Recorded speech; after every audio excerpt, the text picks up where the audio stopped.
आप सभी लोगों का स्टडी जनित में आज फिर स्वागत है।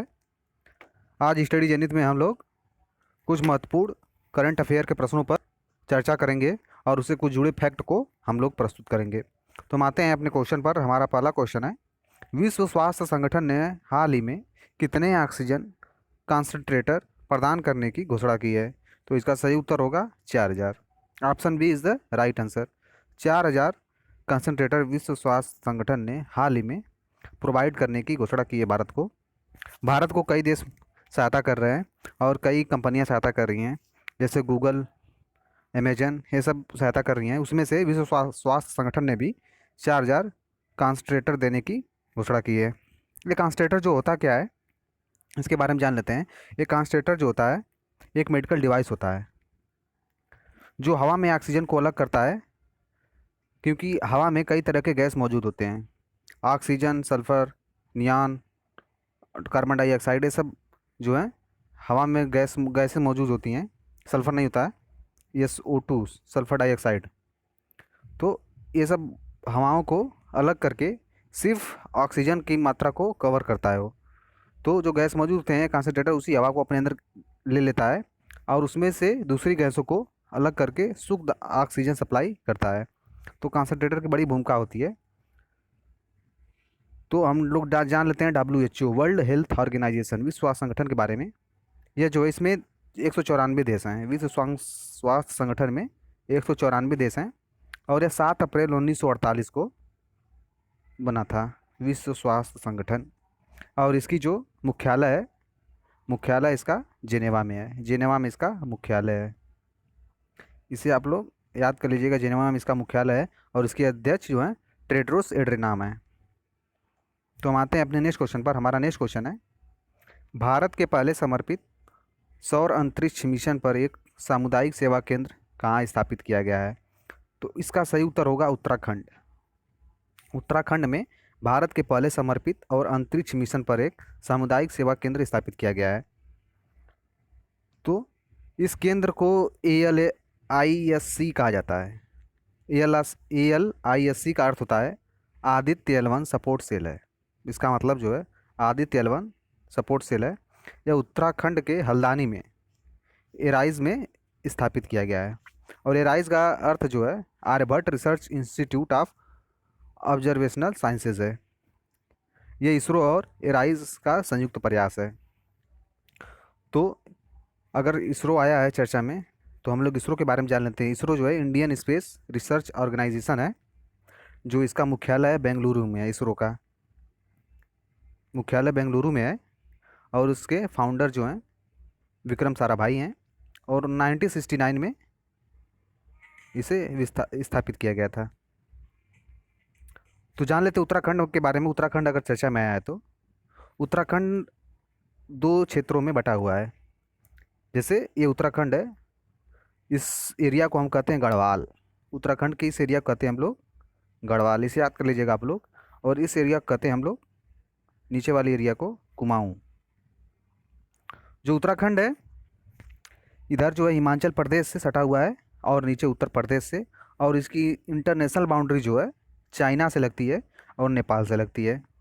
उत्तराखंड के जो मुख्यमंत्री हैं तीरथ सिंह रावत हैं और गवर्नर उत्तराखंड की बेबी रानी मौर्य हैं। उत्तराखंड के बारे में जान लेते हैं। थोड़ा उत्तराखंड के बारे में विस्तार से हम लोग जानते हैं। यहाँ पर पंचप्रयाग है उत्तराखंड में। पंचप्रयाग जो धौली गंगा, बेल गंगा नदियाँ बहती हैं, विष्णु गंगा, विष्णु प्रयाग, कर प्रयाग, रुद्र प्रयाग, देव प्रयाग, नंद प्रयाग, और लास्ट में ये सब मिलकर प्रयागराज में जो नदियाँ जाके गिर जाती हैं। तो ये सब जो हैं नदियाँ विष्णु प्रयाग, कर प्रयाग, रुद्र प्रयाग और देव प्रयाग, नंद प्रयाग, सब उत्तराखंड में है। अलकनंदा की सब सहायक हैं। जो उत्तराखंड है 9 नवंबर 2000 को, 9 नवंबर 2000 से यूपी से ये अलग हुआ था। 2000 को यूपी से ये टूटा था।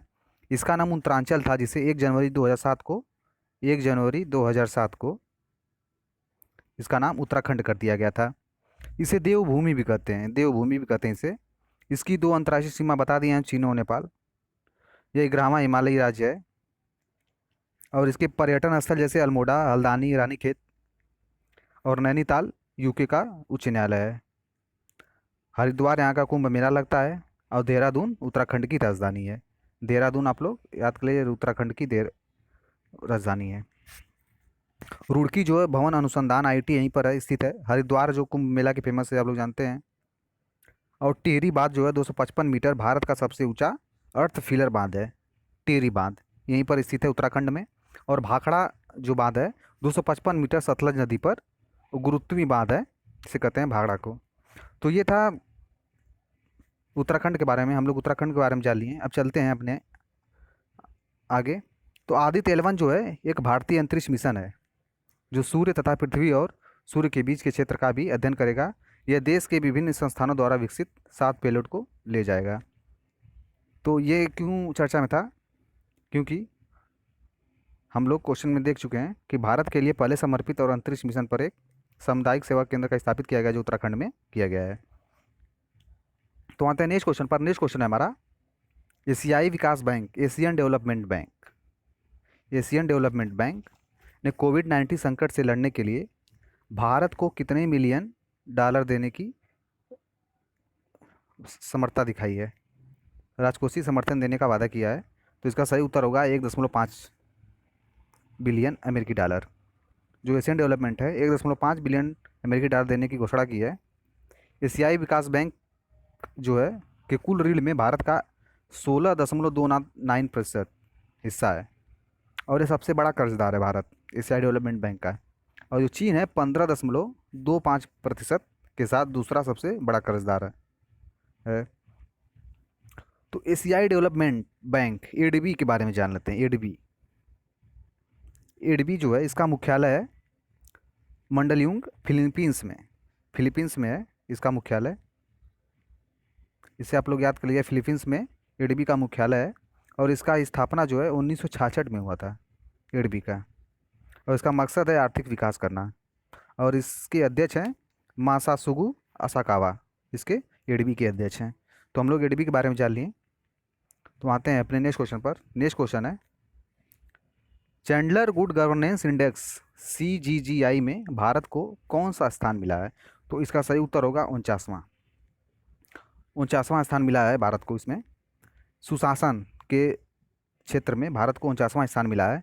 और सुशासन के क्षेत्र में जो है फिनलैंड पहले स्थान पर है, फिनलैंड ने इसे टॉप किया है। और इसे जो है चैंडलर इंस्टीट्यूट ऑफ गवर्नेंस द्वारा प्रसारित किया जाता है। और एक प्राइवेट गैर लाभकारी संस्था है।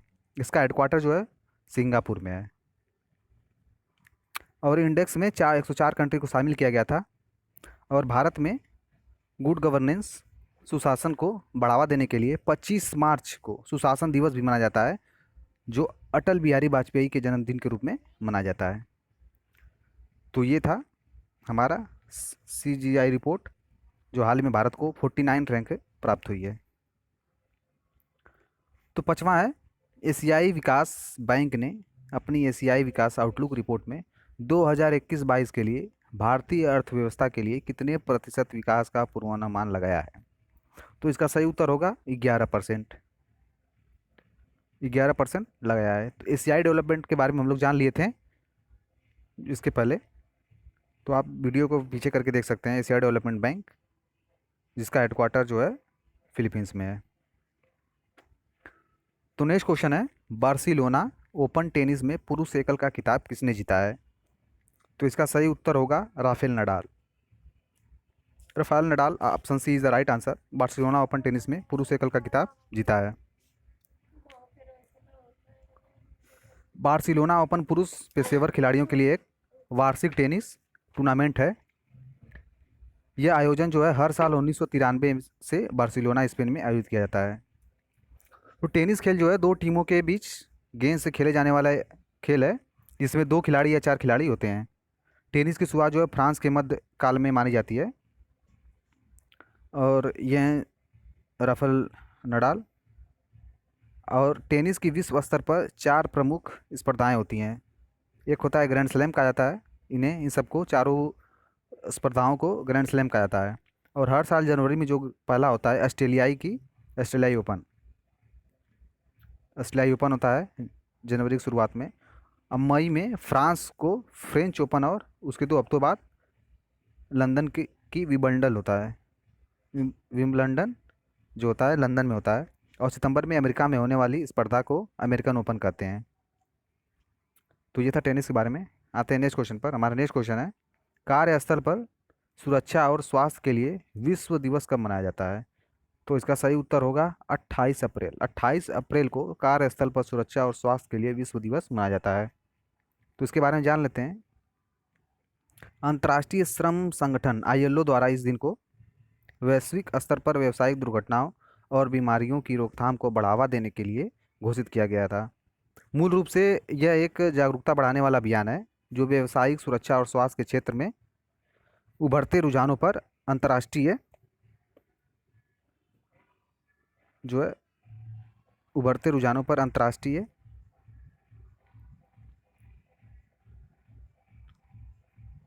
ध्यान केंद्रित करता है। तो यह अंतर्राष्ट्रीय श्रम संघ जो है अंतर्राष्ट्रीय आधारों पर मजदूरों श्रमिकों के हितों की रक्षा करता है। 1969 में इसे विश्व शांति के लिए नोबेल पुरस्कार भी दिया गया था। अंतर्राष्ट्रीय स्तर पर मजदूरों के अधिकारों के लिए अंतर्राष्ट्रीय श्रमिक संगठन का गठन किया गया था। मुख्यालय इसका जेनेवा स्विट्जरलैंड में है। आप लोग इसे याद कर सकते हैं। जेनेवा स्विट्जरलैंड में इसका आईएलओ का मुख्यालय है, इंटरनेशनल लेबर ऑर्गेनाइजेशन का। संस्थापना हुई थी इसकी पेरिस शांति सम्मेलन में हुई थी, और स्थापना की तारीख जो है 1919 में हुई थी इसकी। तो हम आते हैं नेक्स्ट क्वेश्चन पर। हमारा नेक्स्ट क्वेश्चन है, हवा से हवा में मार करने वाली मिसाइल पाइथन 5 का पहला प्रशिक्षण किसने किया है? तो इसका सही उत्तर होगा डीआरडीओ। इसका प्रशिक्षण जिसने डीआरडीओ ने किया है हाल ही में। जो भारत के स्वदेशी लाइट कॉम्बैट एयरक्राफ्ट तेजस ने 27 अप्रैल 2021 को सफल परीक्षणों के बाद 5वीं पीढ़ी का Python 5 air to air missile हवा से हवा में मार करने वाले हथियारों के बेड़े में शामिल किया गया इसे। तो हम जान लेते हैं डीआरडीओ के बारे में।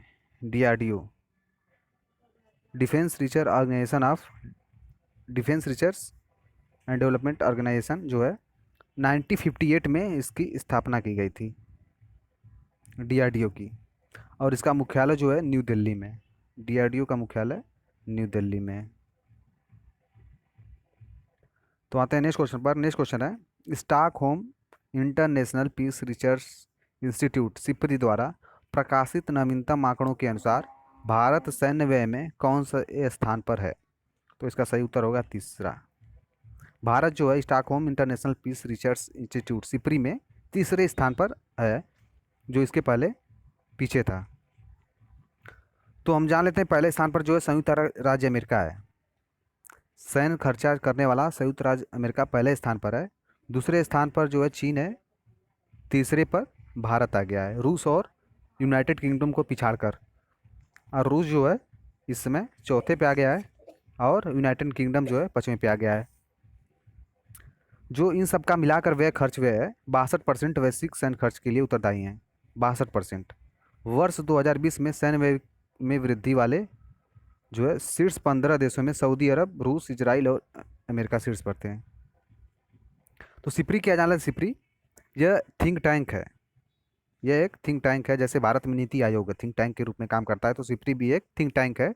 संघर्ष, आयुध, हथियार नियंत्रण और निरस्त्रीकरण में अनुसंधान के लिए समर्पित एक स्वतंत्र अंतर्राष्ट्रीय संस्थान है सिप्री। इसकी स्थापना जो है 1966 में स्टॉकहोम स्वीडन में हुई थी। तो इसे याद कर लीजिएगा आप, 1966 में स्टॉकहोम स्वीडन में हुई थी, और एक थिंक टैंक के रूप में काम करता है, और एक स्वतंत्र अंतर्राष्ट्रीय संस्थान है। आते हैं नेक्स्ट क्वेश्चन पर। नेक्स्ट क्वेश्चन है, सोनी वर्ल्ड फोटोग्राफी अवार्ड्स में वर्ष 2021 का यूथ फोटोग्राफर किसे चुना गया है? तो इसका सही उत्तर होगा पुबेरुन बासु। पुबेरुन बासु को सोनी वर्ल्ड फोटोग्राफी अवार्ड्स में वर्ष 2021 का यूथ फोटोग्राफर चुना गया है। तो विश्व फोटोग्राफी संगठन जो है इसकी पहल एक वैश्विक मंच है। सीईओ इसके जो स्कॉट ग्रे द्वारा 2007 में स्थापित किया गया था इसे। इसमें 180 से अधिक देश जो हैं शामिल हैं। तो ये था आज का करंट अफेयर। आज का करंट अफेयर समाप्त होता है। धन्यवाद आप सभी लोगों का हमारे साथ बने रहने के लिए। हम आगे फिर उपस्थित होंगे नए करंट अफेयर के साथ और इसी तरह फैक्ट के साथ। Thank you for watching our videos.